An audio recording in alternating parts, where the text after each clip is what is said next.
Welcome to your latest Scotland weather forecast from the Met Office. We do have an amber warning in place across parts of the east of the country through much of Friday. There's a broader yellow warning also in place. And this amber warning area from midnight through to 3 o'clock on Friday afternoon, we could see 100 millimetres of rain. It covers parts of Aberdeenshire, Angus, Perth and Kinross. 150 millimetres of rain is possible on the hills. That kind of rainfall is likely to cause some flooding. There'll be fast-flowing and dangerous rivers and certainly a lot of spray and surface water on the roads. There is, as I say, a broader yellow warning covering much of the eastern side of the country. That's where the winds are feeding in the air from the North Sea, bringing the persistent rain through Thursday night, and that lasting for much of Friday too. There'll be outbreaks of rain on the west coast also. Meanwhile, across Shetland, it's looking a little dry, but it is still very, very windy here, and the winds continuing to be pretty lively right along that east coast.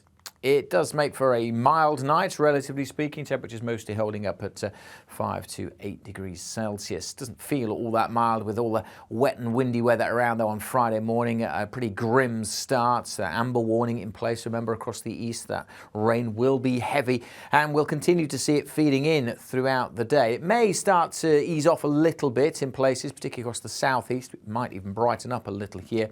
And the rain actually in the east won't be as heavy or as persistent through the afternoon, but of course it all needs to filter down through the rivers, so still a potential for disruption, say, through much of Friday from that wet weather, even though the rain may itself start to ease. There'll be further showers on the west coast. The winds here coming in from the northwest, whereas you've got an easterly wind across Aberdeenshire and the Northern Isles, bringing the air in from the North Sea, bringing a chill, temperatures 9, 10 at the very best, and for most feeling colder than that through the day, although, as I say, it might just brighten up a touch across the southeast come the afternoon.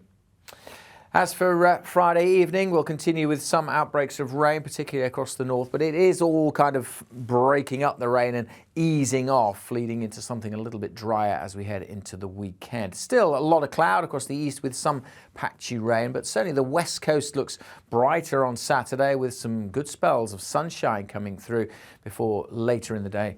Behind me, there's another weather front waiting in the wings. That'll bring some wet weather overnight on Saturday night. But generally, a drier day on Saturday. Temperatures again, 8, 9, maybe 10 Celsius, where we see a little bit of sunshine. Still quite windy across the northeast, but not as windy. As that weather front behind me moves in, it will turn wet and windy during Saturday night, and we could see a little bit of snow on some of the hills as we head into Sunday. Sunday being a bit of a mess of cloud, rain, and again, it could turn quite windy once more. As always, keep up to date with the very latest forecast from the Met Office by following us on social media.